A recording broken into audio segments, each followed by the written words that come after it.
మరి వాళ్ళ ఫాదర్ని అడగాలి.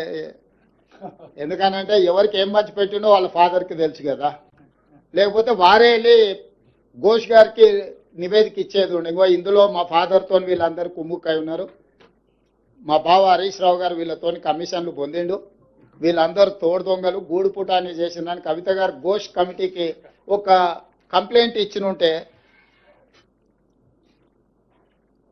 ఖచ్చితంగా పిలిచి ఉండేవాళ్ళు.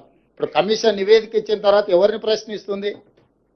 ఒకవేళ ఘోష్ గారిని ప్రశ్నించాలంటే వారు కలకత్తాలో ఉంటారు, కవిత గారు కలకత్తాకి వెళ్ళి ప్రశ్నలు వేయొచ్చు.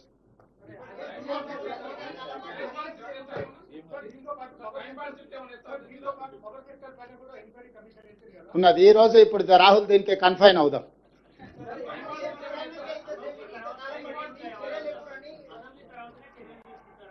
అసెంబ్లీలో చర్చలు చేసిన తర్వాత చర్చల సారాంశం ప్రకారం భవిష్యత్ కార్యాచరణ ఉంటుంది.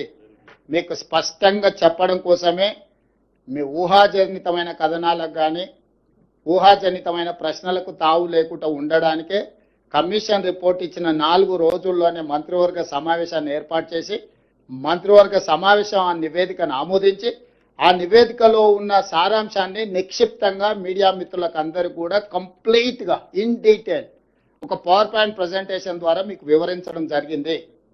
దీంట్లో ఎలాంటి శశభిషలకు తావు లేదు.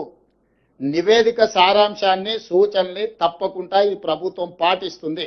దానికి ఒక అప్రోప్రియేట్ సిస్టమ్ని అడాప్ట్ చేసుకోదలుచుకున్నాం. మేము రాజకీయ కక్షాపూరితమైన చర్యలు చేపట్టినట్టు లేకపోతే ఎవరి మీదనో వ్యక్తిగతంగా ద్వేషంతో నిర్ణయాలు తీసుకున్నట్టు ఏమాత్రం చర్చలకు తావు ఇవ్వకుండా ఈ ప్రభుత్వము పారదర్శకంగా పనిచేయాలనుకుంటుంది. కాబట్టి ఈ రోజు అన్ని వివరాలను మీ ముందు పెట్టడం జరిగింది.